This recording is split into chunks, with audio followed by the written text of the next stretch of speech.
gran saludo para todos. Y que tengan un buen día o noche. Les habla, el Dr. Adelis Rodríguez. A continuación. Morfofisiología humana.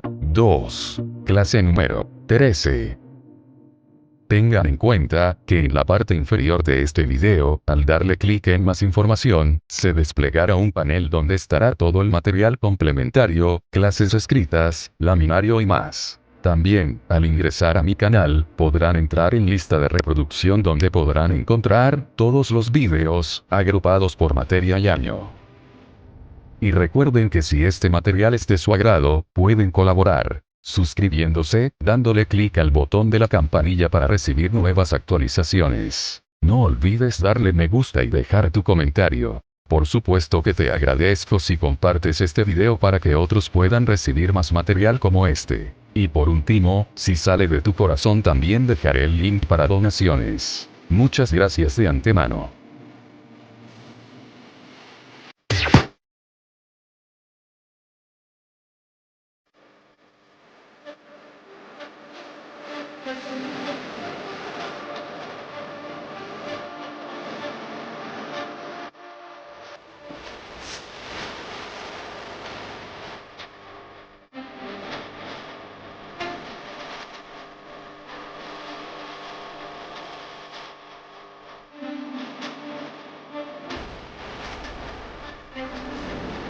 Saludos para todos. En la actividad pasada estudiamos los centros y vías sensoriales generales, así como las vías motoras. Ellos nos permiten una aproximación al conocimiento del mundo, así como la realización de un grupo de acciones encaminadas a la adaptación al medio y a su modificación en nuestro beneficio. Sin embargo, existen estímulos que para ser adecuadamente percibidos requieren de mecanismos especiales. En la actividad de hoy nos aproximaremos al conocimiento de los mismos. La imagen que están observando no es una fotografía con dificultades técnicas. Se trata de la percepción visual que se denomina visión borrosa, que resulta de alteración de algunos de los componentes del sistema visual, que junto a otros, como el gusto y el olfato, se estudiarán en la actividad orientadora de hoy. Para facilitar el estudio, se abordarán primero las características generales de los receptores especiales a partir de un modelo, utilizando seguidamente estos conocimientos en la caracterización particular de los órganos del gusto, olfato y visión. El estudio de las características morfofuncionales de estas estructuras se justifica plenamente por la alta incidencia de afecciones inflamatorias, infecciosas y traumáticas. El estudio de estos contenidos les permitirán explicar las características de desarrollo y morfofuncionales de los sistemas sensoriales especiales, el gusto, olfato y visión, así como de las vías nerviosas correspondientes. Este conocimiento contribuirá a una mejor interpretación del sistema nervioso, tanto en condiciones de normalidad como ante alteraciones del desarrollo o lesiones adquiridas. Para alcanzar estos propósitos, deben seguir en su estudio independiente las orientaciones que se ofrecen en el CD de la asignatura. Los órganos sensoriales especiales recogen la información tanto del medio externo como del interno, y como ya conocen, se dividen en dos grandes grupos. Los receptores generales ya estudiados, como los que responden al tacto, presión, dolor, calor, frío, posición y movimiento, y los receptores especiales como el olfatorio, el gustativo, el visual, los vestibulares y el auditivo. En esta actividad, como habíamos dicho, comenzaremos el estudio de los 3 primeros.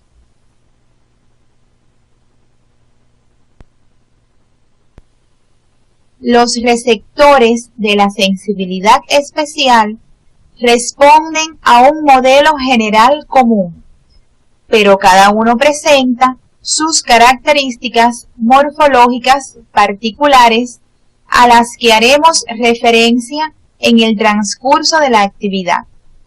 Básicamente, todos presentan células sensoriales que se especializan en la captación de estímulos, células sustentaculares que se ubican entre las neuronas y tienen función de soporte y sostén, células basales situadas hacia la base, que son indiferenciadas y tienen función de reserva, renovando a otras células.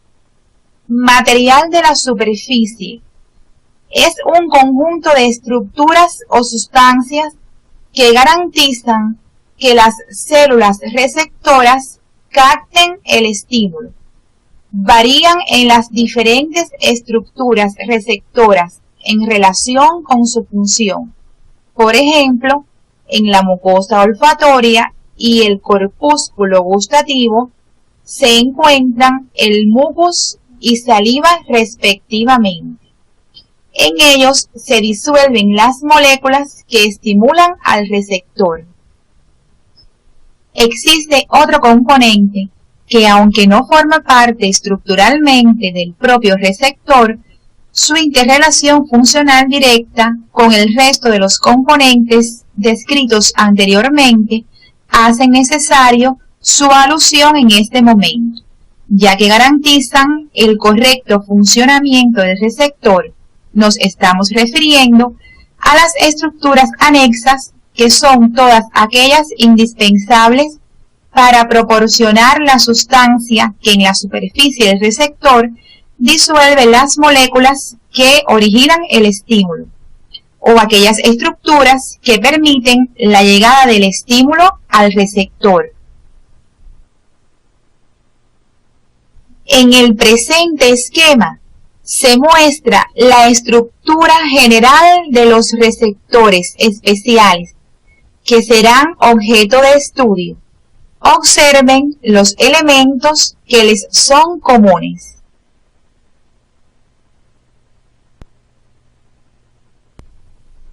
Las sensaciones gustativas en el hombre son recogidas por receptores denominados corpúsculos gustativos, cuya localización fundamental está en la mucosa del dorso de la lengua, aunque, como podrán comprobar en su estudio independiente, se localizan en menor número en otros sitios de la mucosa de la boca y de la faringe.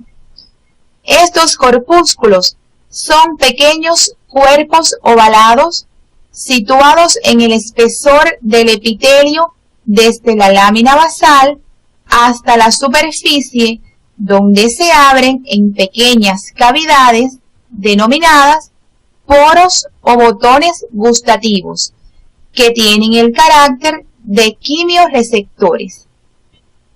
Cada corpúsculo gustativo consta de varias células alargadas dispuestas de forma concéntrica, las que se estrechan a nivel del poro gustativo, donde emiten microvellosidades.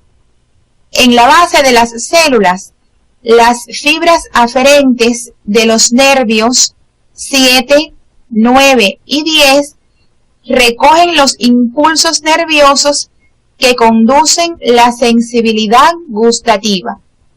Estos corpúsculos son capaces de diferenciar numerosísimos sabores sobre la base de la combinación de 4 sabores básicos.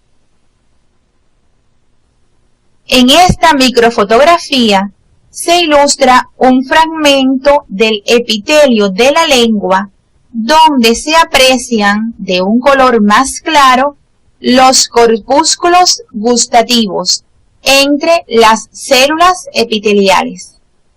A la derecha pueden observarse con mayor detalle las células que lo forman, así como el poro gustativo.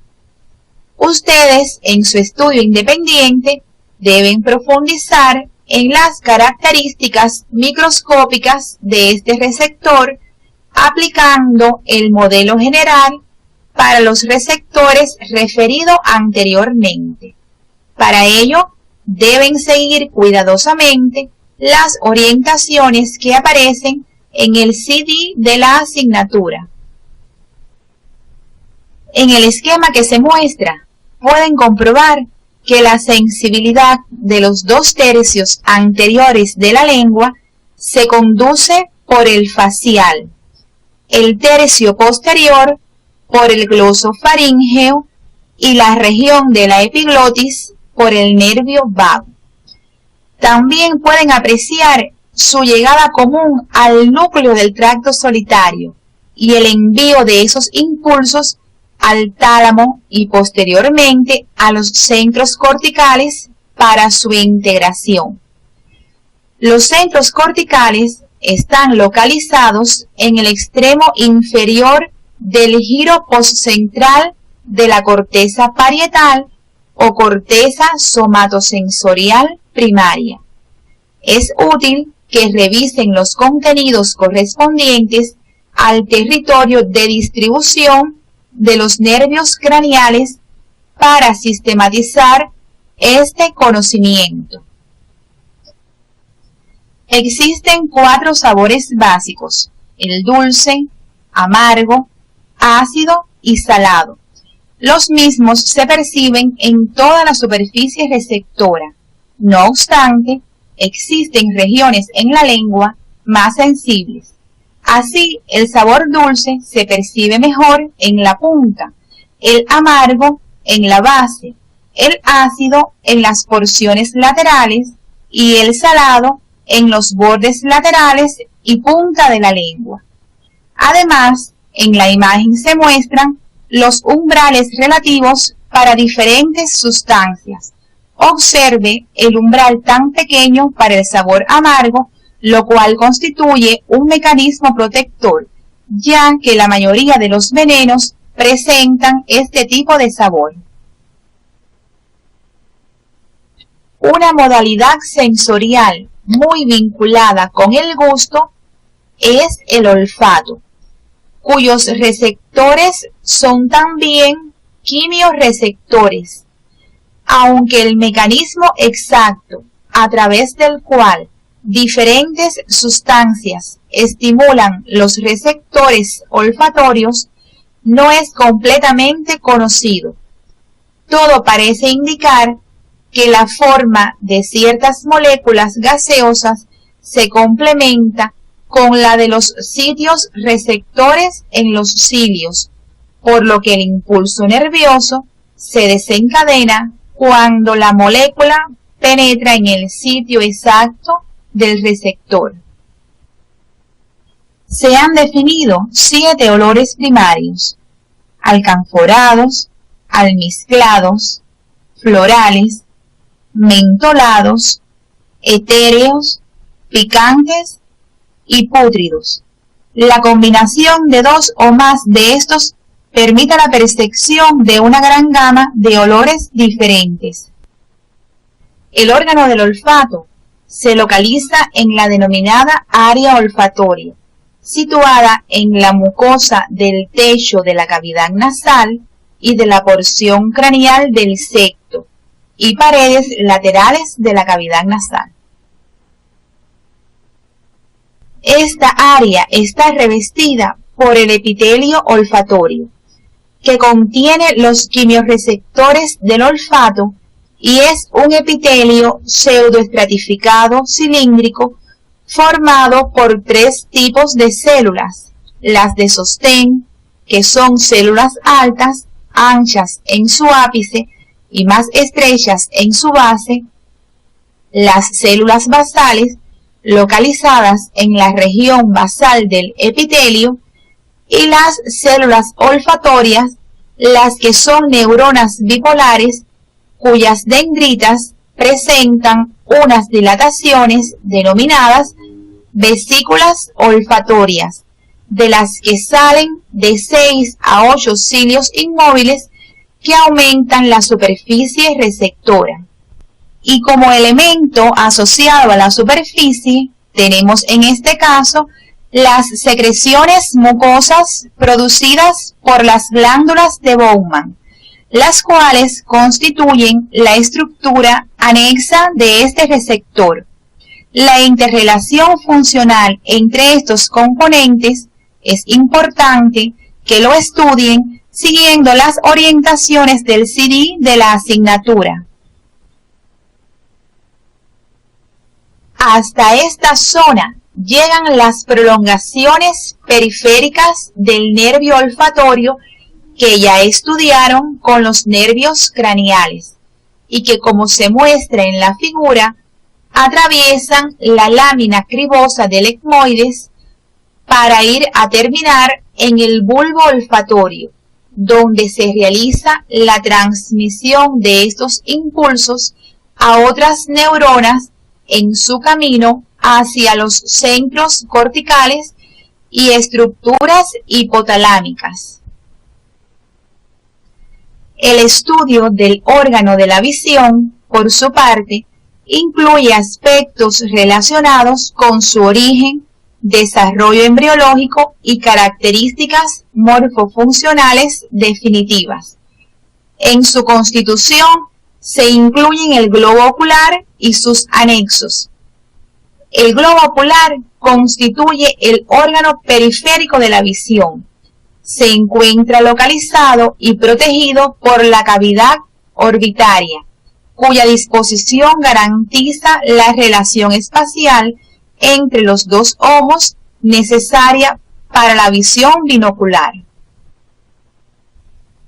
El desarrollo inicial del ojo es consecuencia de una serie de señales inductoras, participando en su formación el neuroectodermo del prosencéfalo, el ectodermo superficial de la región cefálica y el mesodermo situado entre ambas capas, derivado en su mayoría de las células de la cresta neural. Su primera evidencia de desarrollo aparece a principios de la 4ª semana en forma de 2 surcos en la pared del prosencéfalo. Los surcos ópticos se vaginan formando las vesículas ópticas, que se ponen en contacto con el ectodermo superficial e inducen en este la formación de la placoda del cristalino, estructura que desarrollará posteriormente el cristalino.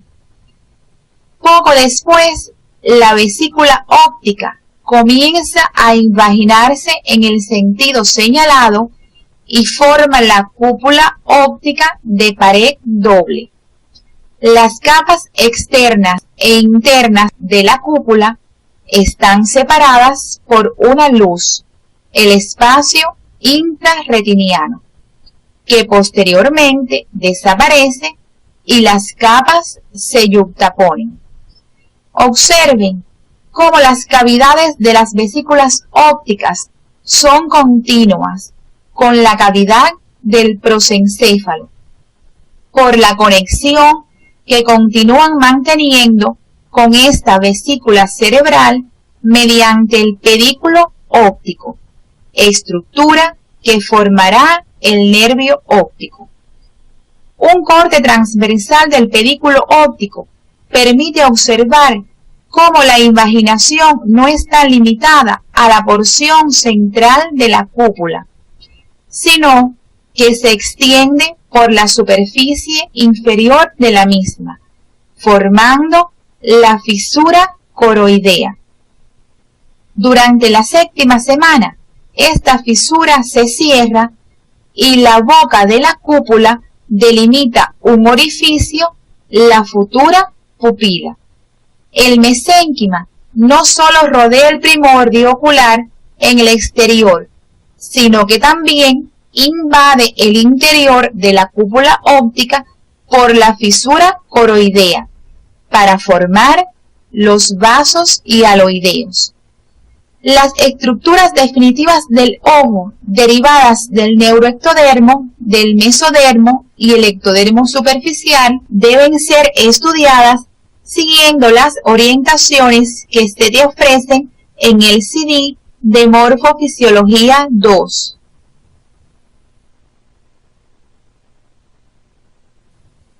Como se puede apreciar en la imagen del corte sagital del ojo del embrión de 8 semanas, es posible distinguir en etapas precoces del desarrollo humano 3 membranas envolventes superpuestas y un conjunto de estructuras denominadas núcleo interno del ojo, que ordenadas en sentido antero-posterior se denominan humor acuoso, cristalino y humor vítreo, los que participan en la refracción de los rayos luminosos. Los aspectos morfológicos macroscópicos del órgano de la visión deben profundizarlos por el texto de Anatomía Humana de García Porrero, y a continuación puntualizaremos en los aspectos esenciales de este contenido. El órgano de la visión es uno de los más complejos e integrales de los órganos de los sentidos. Las particularidades de sus receptores y parareceptores permiten al hombre obtener imágenes subjetivas del mundo objetivo que lo circunda y de esta forma disponer de un conocimiento más completo del mismo. En una vista anterior del ojo en el organismo vivo, se aprecia que está protegido por los párpados, los que es necesario separar para examinar la parte anterior del globo ocular. En esta imagen que podemos obtener al examen físico del hombre vivo, tenemos presente la parte blanca del ojo a la que se denomina esclera, cuyas características de coloración en ocasiones traducen determinadas patologías sistémicas, así como la parte coloreada del ojo denominada iris, en cuya porción central se encuentra la pupila. Estas estructuras pueden visualizarse a través de una lámina transparente en forma de vidrio de reloj que es la córnea.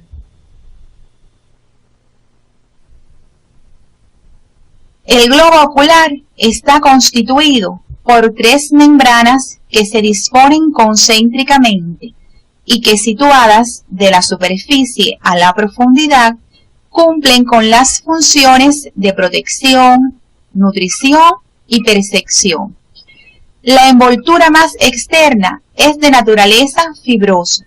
Se divide en 2 porciones, una posterior de color blanquecino y muy resistente, llamada esclerótica, cuya superficie más externa está constituida por tejido conectivo denso y regular, y en la superficie interna una capa de tejido conectivo laxo que contiene fibroblastos, células cargadas de melanina y fibras elásticas.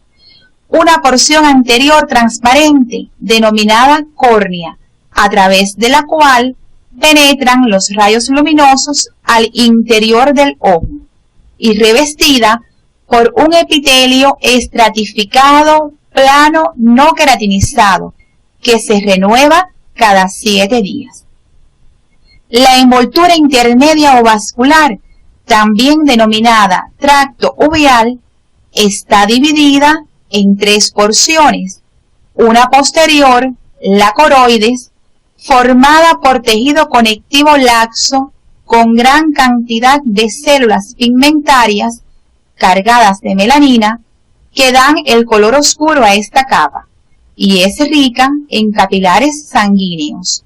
Esta capa es muy importante para la nutrición de la retina. La segunda está situada inmediatamente por delante de la coroides. Es una estructura muscular y vascular que une la coroides con el perímetro del iris, denominada cuerpo ciliar, y sus repliegues internos, denominados procesos ciliares, segregan el humor acuoso que ocupa las cámaras anterior y posterior del ojo.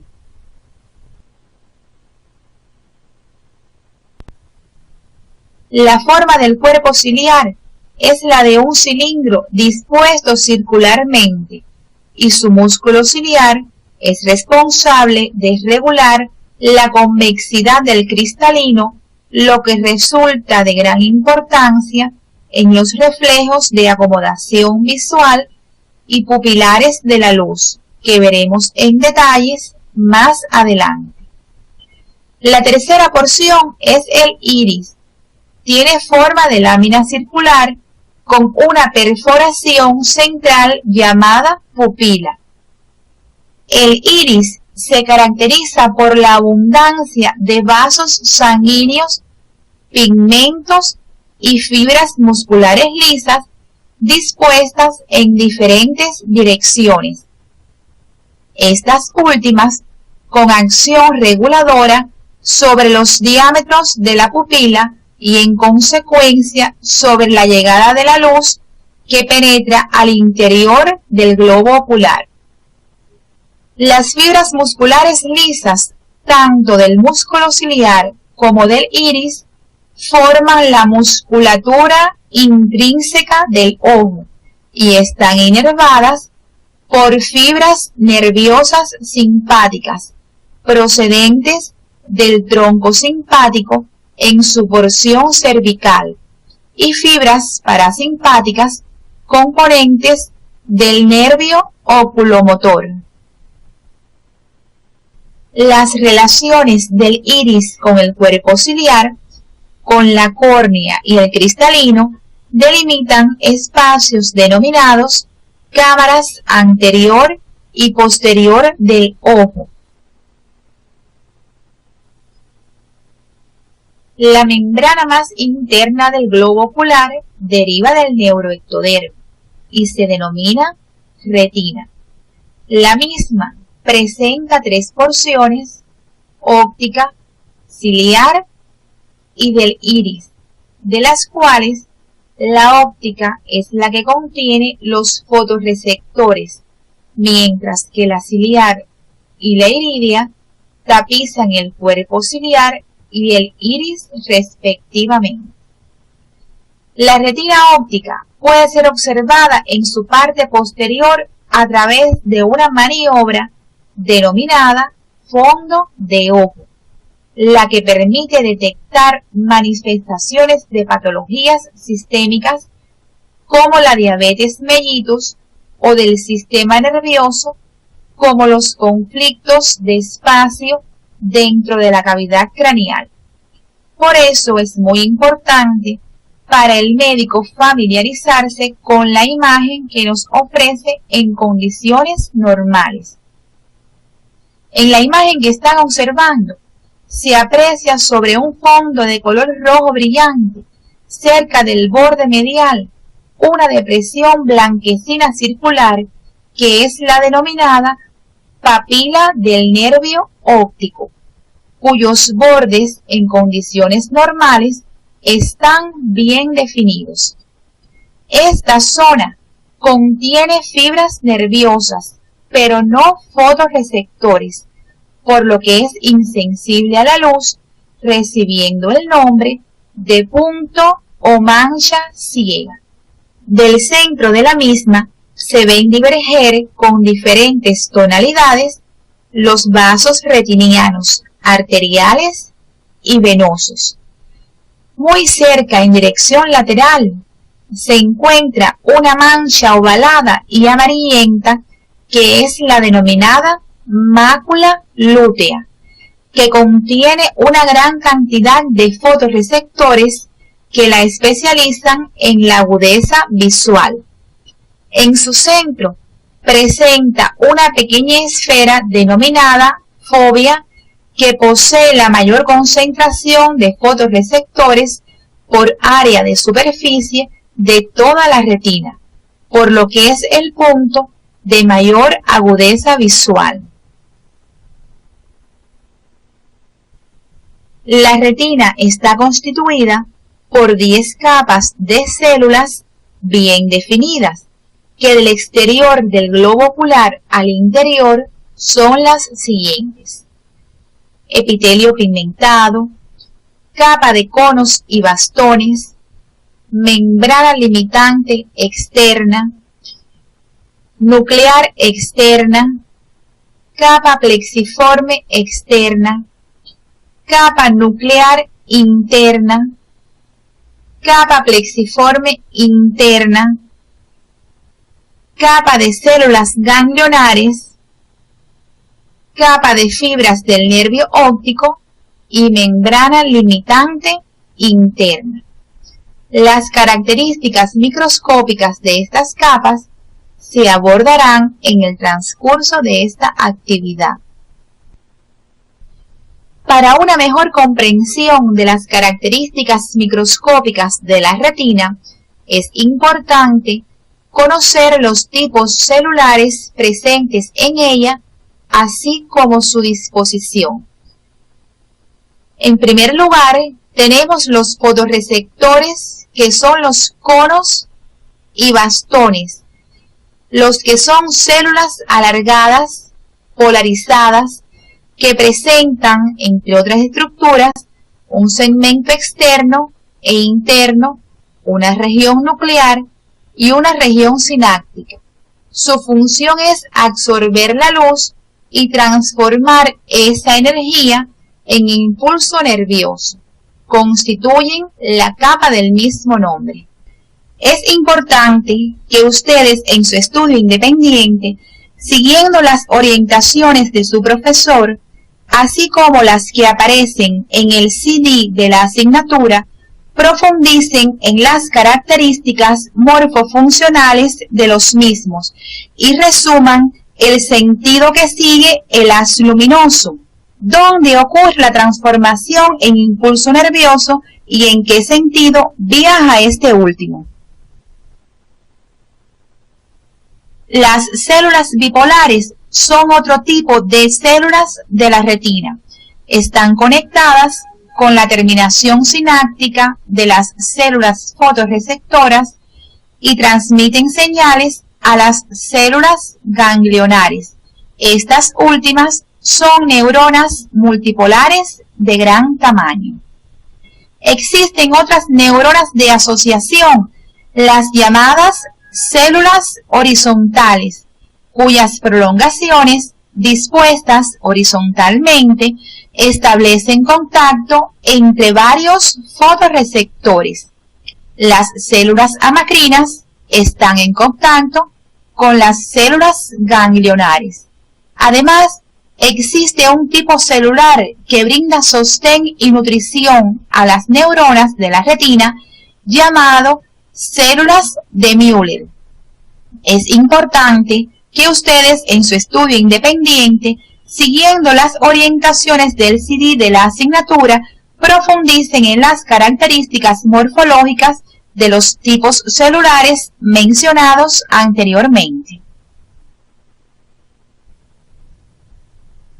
La disposición de estas células da lugar a la organización de la retina en las 10 capas mencionadas anteriormente.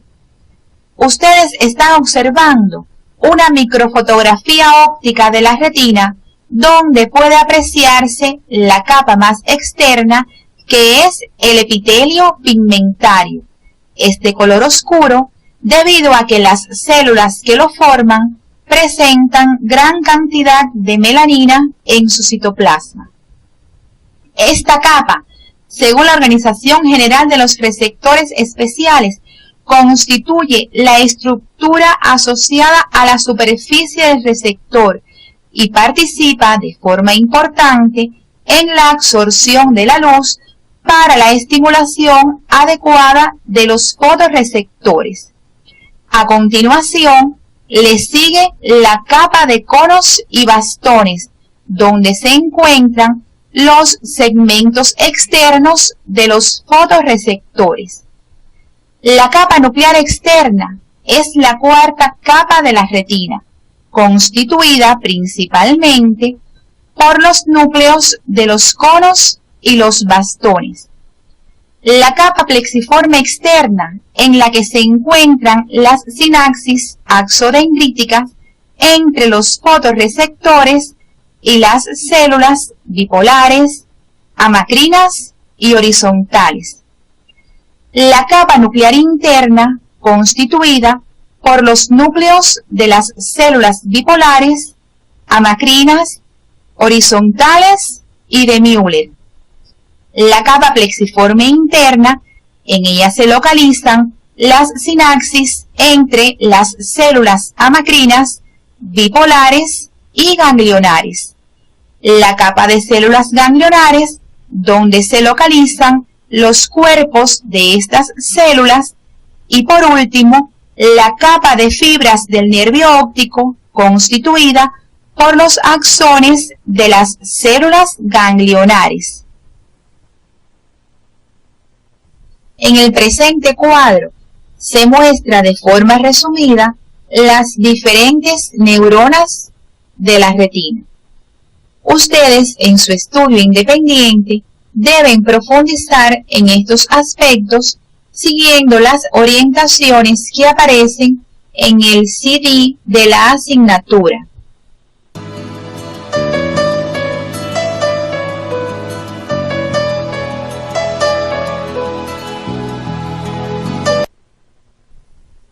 El núcleo interno del ojo está formado por elementos transparentes que actúan como lentes para la refracción de la luz y que yendo de la pupila a la retina son humor acuoso, producido por los procesos ciliares ocupando las cámaras anterior y posterior del ojo, el cristalino, lente biconvexo cuya forma se modifica durante el acto de acomodación para lograr que la formación de la imagen se produzca justamente en el punto de la retina donde se produce la transformación del estímulo en impulso nervioso, y el humor vítreo, sustancia gelatinosa que ocupa el mayor volumen en el interior del globo ocular. Cuando el globo ocular sufre alteraciones morfológicas, ya sea porque su diámetro anteroposterior esté por encima o por debajo de los valores promedio, producen errores de refracción debido a que los rayos luminosos que parten del objeto convergen por delante o por detrás de la retina, lo que produce una percepción borrosa de la misma. Dado que la luz viaja en línea recta, al atravesar los medios transparentes, ésta se refracta formando una imagen real invertida y menor con respecto al objeto original, aunque es percibida en su posición normal por el sistema nervioso. Entre los llamados reflejos oculares se destaca el reflejo de acomodación visual, el cual es considerado un reflejo complejo con tres respuestas que son la variación del diámetro pupilar, o sea, se produce miosis o midriasis si el objeto que se mira está cerca o lejos respectivamente, la convergencia o divergencia de los globos oculares si se mira un objeto cercano o lejano, y la variación del radio de curvatura del cristalino, con lo que se consigue modificar la distancia focal del mismo para formar la imagen en la retina, independientemente de que el objeto que se mire se encuentre cerca o lejos. Observa en la figura cómo, al mirar un objeto lejano, el cristalino aumenta su radio de curvatura, o sea, se aplana, con lo que se consigue ver con nitidez el objeto. Mientras que si miramos un objeto cercano, disminuye su radio de curvatura o se abomba, Este reflejo tiene una gran importancia fisiológica, pues nos permite ver con nitidez los objetos independientemente de la distancia a la que se encuentren. Otros reflejos oculares importantes son los llamados reflejos pupilares a la luz, cuya respuesta consiste en la disminución, miosis o aumento, midriasis, del diámetro pupilar en respuesta al aumento o disminución respectivamente de la intensidad de la luz que incide sobre las pupilas. En la figura puedes observar las pupilas en estado normal, o sea, cuando sobre ellas incide una luz de intensidad ambiente. Al aumentar la intensidad de la luz que incide sobre las pupilas, estas disminuyen su diámetro, o sea, responden con una miosis. Existen dos modalidades o tipos de estos reflejos. Observa en la figura cómo incide la luz sobre la pupila del ojo derecho, y ésta responde con una miosis. Este es el reflejo pupilar directo o fotomotor directo, pero fíjate cómo en la pupila del ojo izquierdo, sobre la cual no se ha producido cambio en la intensidad de luz, también se produce miosis, lo que recibe el nombre de reflejo pupilar indirecto o consensual. La explicación de este fenómeno está dada por las características de la inervación de la musculatura lisa del iris, la que debes estudiar en la bibliografía recomendada.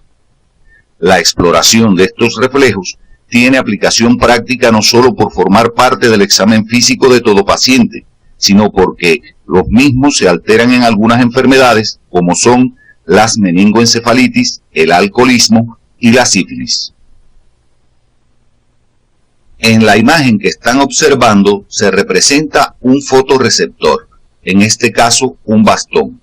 Observe que el mismo presenta un segmento externo donde se encuentra la rodopsina, que es el pigmento fotosensible, una región nuclear y una región sináptica.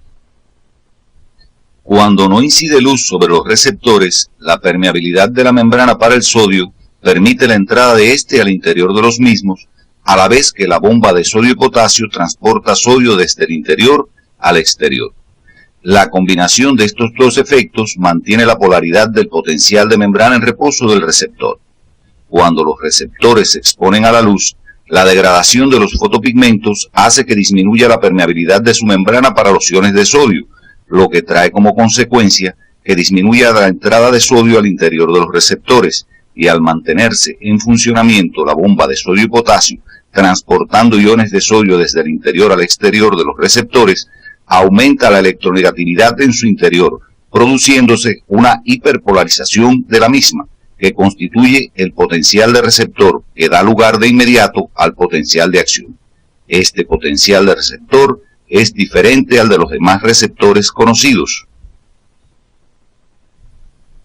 El mecanismo de adaptación a la oscuridad se pone de manifiesto cuando pasamos de un ambiente iluminado a uno oscuro o pobremente iluminado. Al encontrarnos en un ambiente bien iluminado, la relativamente alta intensidad de luz ambiente incide sobre nuestra retina, degradando una gran cantidad de fotopigmentos. En consecuencia, la concentración de esto en los receptores es baja, por lo que tienen una baja excitabilidad, de modo que se corresponden una alta intensidad del estímulo con la baja excitabilidad de los receptores, produciéndose la excitación de los mismos de manera apropiada, por lo que se produce una visión adecuada. Sin embargo, al pasar a un ambiente oscuro o muy mal iluminado, la baja cantidad de fotopigmentos en los receptores y por tanto su baja excitabilidad hacen que la baja intensidad del estímulo no sea capaz de estimularlos adecuadamente, por lo que se produce una visión inadecuada, la cual se mantiene hasta que, producto de la poca degradación de fotopigmentos, la síntesis continua de nuevos fotopigmentos hace que su concentración aumente, aumentando la excitabilidad de los receptores, con lo que la baja intensidad del estímulo es entonces suficiente para corresponderse con su alta excitabilidad y producir un adecuado proceso de excitación y por ende una visión adecuada. Existen otras teorías que explican la adaptación. Una es la teoría neural. En este caso, las células horizontales y amacrinas interconectan un mayor número de campos receptivos, aumentando la sensibilidad retiniana. Además, se produce midriasis, con lo cual aumenta la cantidad de luz que entra a la retina. Ahora, sobre la base de lo aprendido acerca del mecanismo de adaptación a la oscuridad, debes, de forma independiente, explicar los procesos del mecanismo de adaptación a la luz. Los impulsos nerviosos generados por estimulación de los conos y bastones por los rayos luminosos que llegan hasta la retina son conducidos a través de una secuencia de células nerviosas que constituyen en conjunto la vía óptica o visual. Es necesario el conocimiento de sus características para la interpretación adecuada de distintas situaciones de la práctica médica donde se presentan defectos visuales importantes por lesiones en algunos de sus componentes.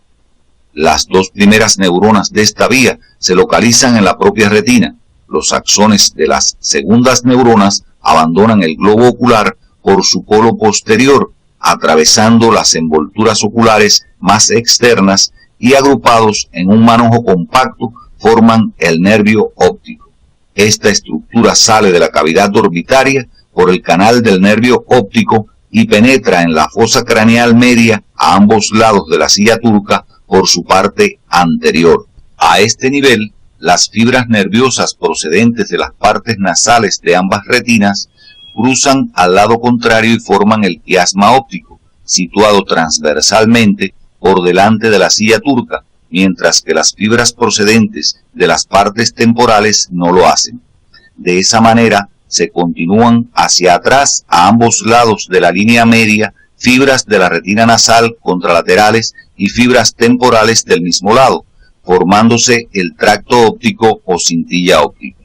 Estas fibras alcanzan los cuerpos geniculados laterales del tálamo, donde la gran mayoría hacen sinapsis, mientras una pequeña parte sigue directamente por los brazos conjuntivales superiores a los colículos mesencefálicos superiores, asegurándose así las conexiones necesarias para determinados reflejos oculares. Los axones de las terceras neuronas se proyectan entonces hacia la corteza que forma los labios del surco calcarino por la cara medial del lóbulo occipital. Estas fibras pasan primero por el tercio posterior del brazo posterior de la cápsula interna y posteriormente se dispersan formando la radiación óptica. Existe un conjunto de estructuras que protegen y dan movimiento al globo ocular, que en conjunto reciben la denominación de anexos del globo ocular, sin los cuales la función visual se vería afectada. Estas constituyen las estructuras anexas al receptor. En primer lugar, estudiaremos el aparato lagrimal, formado por una glándula exocrina situada en el ángulo superolateral de la cavidad orbitaria, cuya secreción es vertida directamente a la superficie anterior del globo ocular, la cual humedece y limpia constantemente. Un sistema de estructuras tubulares en forma de canalículos y un saco lagrimal, por donde se desplaza esta secreción después de haber recorrido la superficie anterior del ojo hasta llegar a la cavidad nasal. Esta relación que se establece a través del conducto nasolagrimal entre la cavidad orbitaria y la cavidad nasal tiene implicaciones clínicas que podrás comprobar en tus actividades de práctica docente, particularmente en niños pequeños. Otro de los componentes de los anexos del globo ocular son los músculos extrínsecos, los que conforman un pequeño sistema motor formado por 7 músculos estriados. En sentido general, están insertados por un tendón común en el vértice de la cavidad orbitaria, desde donde se proyectan hacia adelante para terminar en la superficie externa del ojo, a nivel de la esclerótica, de manera que al contraerse hacen rotar el ojo sobre un eje determinado. Existen 2 músculos que no cumplen exactamente con esta descripción general, uno que se inserta de manera independiente en el piso de la cavidad orbitaria y no mediante el tendón común en el vértice de dicha cavidad, el músculo oblicuo inferior, y otro cuyas fibras no se insertan en la esclerótica, sino que se dispersan en el espesor del párpado superior y al contraerse lo elevan, el músculo elevador del párpado. De los músculos insertados en la esclerótica, 4 son rectos: medial, lateral, superior e inferior, y al contraerse mueven el ojo según la dirección que indica su nombre. Los otros 2 se disponen oblicuamente. El músculo oblicuo superior tiene un tendón intermedio con fijación en la pared medial de la cavidad orbitaria, lo cual condiciona un cambio de dirección de sus fibras, y al contraerse mueven el ojo hacia abajo y lateralmente. Por su parte, el músculo oblicuo inferior está insertado por uno de sus extremos en el piso de la cavidad orbitaria y por el otro en la superficie ocular, de manera que al contraerse lo hace rotar hacia arriba y lateralmente. La inervación de estos músculos por los nervios craneales tercero, cuarto y sexto hacen posible no solo el control individual de cada uno, sino la realización de una gran cantidad y variedad de movimientos conjugados de ambos ojos en varias direcciones, tan necesarios para una percepción visual de calidad y para el control del equilibrio corporal. La conjuntiva es una membrana mucosa que reviste la superficie anterior del globo ocular hasta los límites con la córnea y la superficie interna de los párpados, quedando dividida en 2 porciones, palpebral y ocular, que forman entre ambas un pliegue de forma de fondo de saco, denominado fornix conjuntival, de importancia práctica ya que con frecuencia sirven de alojamiento a los cuerpos extraños y además sirve de vía de administración de medicamentos. La conjuntiva tiene función de defensa y suele inflamarse con frecuencia por infecciones virales o bacterianas, por la presencia de agentes irritantes químicos y físicos, entre otros. En su protección son muy importantes las medidas higiénicas, sobre todo en los niños. La imagen que están observando permite estudiar en el vivo las características morfológicas del globo ocular y sus relaciones con otras estructuras craneales, lo que resulta de gran utilidad. Entre las alteraciones del sistema visual tenemos las del parareceptor y las alteraciones de la vía. Dentro de las primeras están los defectos de refracción, que como su nombre lo indica, se producen por deficiencias relativas a la formación de la imagen en la retina.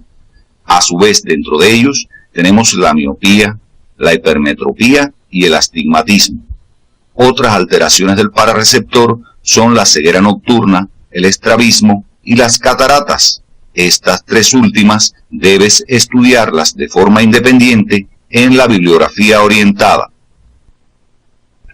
En el ojo normal o hemétrope, la imagen se forma sobre la retina. En la hipermetropía, la imagen se forma por detrás de la retina debido a un globo ocular muy corto o un sistema de lentes poco potente, y se corrige colocando una lente convergente o convexa. En la miopía, la imagen se forma por delante de la retina por un globo ocular muy largo o un sistema de lentes excesivamente potente, y se corrige colocando una lente divergente o cóncava. Las lesiones de la vía visual se caracterizan por producir la ceguera de parte de los campos visuales de acuerdo a las fibras lesionadas. Así tenemos que la sección del nervio óptico produce la pérdida de la visión del ojo correspondiente. La sección de la porción central del quiasma óptico da lugar a la ceguera de las mitades temporales de ambos campos visuales o hemianopsia bitemporal. La lesión de la cintilla o tracto óptico produce la ceguera de las mitades contrarias del lado lesionado. En este caso, las mitades izquierdas, produciéndose la llamada hemianopsia homónima izquierda. La sección a nivel del cuerpo geniculado lateral produce alteraciones similares a la lesión anterior, excepto que en esta se mantienen los reflejos fotomotores, al igual que en las lesiones de la radiación óptica. Debido a la complejidad del desarrollo del ojo, aparecen numerosas malformaciones oculares, aunque la mayoría son poco frecuentes, por lo que solo nos referiremos a algunas, y el estudio del tema lo debes abordar según se te orienta en el CD de Morfofisiología 2. Los defectos más graves transcurren durante la 4ª a la 6ª semanas, como es el caso de la anoftalmia o ausencia congénita de tejido ocular. El defecto puede ser uni o bilateral y se acompaña generalmente de defectos cráneoencefálicos.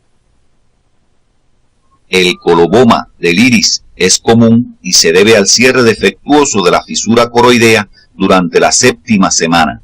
Otros pacientes pueden presentar coloboma palpebral. Este defecto es poco frecuente y se afecta con más frecuencia el párpado superior. En la catarata congénita, el cristalino es opaco y con frecuencia tiene aspecto blanco grisáceo. Produce ceguera y es debida en su mayoría a factores genéticos, mientras que algunas se deben a factores ambientales como las infecciones intrauterinas por el virus de la rubeola. Finalizando ya nuestra actividad orientadora de hoy, arribamos a las siguientes conclusiones. Los receptores especiales presentan un modelo estructural común, constituido por células de sostén, células sensoriales y sustancias o estructuras que contribuyen al funcionamiento adecuado de estas células sensoriales. Las sensaciones gustativas y olfatorias son recogidas por los quimiorreceptores y transmitidas a los centros corticales por los nervios craneales 7º, 9º y 10º para las primeras y por el primer nervio craneal para las segundas. El órgano de la visión deriva del ectodermo superficial, del neuroectodermo y del mesodermo, lo que explica la diversidad de sus estructuras que conforman el globo ocular con 3 membranas envolventes y un núcleo interno, los que son protegidos por los anexos. La membrana más interna del globo ocular es la capa nerviosa denominada retina, derivada del neuroectodermo y constituida por 10 capas celulares bien definidas que contienen, además de los fotorreceptores, donde ocurre el proceso de transducción, otra capa muy importante que es la capa pigmentada, que evita la reflexión de la luz, y las 2 primeras neuronas de la vía óptica. Las características morfofuncionales de los receptores visuales explican los procesos de adaptación a la luz y a la oscuridad, así como los de transducción que en ellos ocurren. Los músculos extrínsecos e intrínsecos del ojo participan en los movimientos oculares, reflejos pupilares a la luz y mecanismos de acomodación, desempeñando un papel relevante en la inervación de los mismos, el tercer nervio craneal. Las alteraciones del sistema visual, tanto las que afectan el pararreceptor como las que lo hacen sobre la vía visual, tienen gran importancia desde el punto de vista funcional y de la práctica médica, por el papel que desempeña el órgano de la visión en la adaptación del individuo al medio. La presente imagen muestra el ojo de un paciente afectado de cataratas. Esta afección del cristalino reduce significativamente la agudeza visual. Su tratamiento quirúrgico en la actualidad es todo un éxito y se ofrece de forma gratuita para nuestra región a través de la Misión Milagro. Afecciones como la catarata y la sordera, cuando se presentan desde el nacimiento, afectan gravemente el intercambio del paciente con el medio que lo rodea y con las demás personas. Por eso en la actualidad se está prestando una atención especial a la detección y tratamiento de estos niños para hacer menos pesada su carga, agregándole una cuota de amor. En la próxima actividad abordaremos los contenidos relativos al órgano de la audición.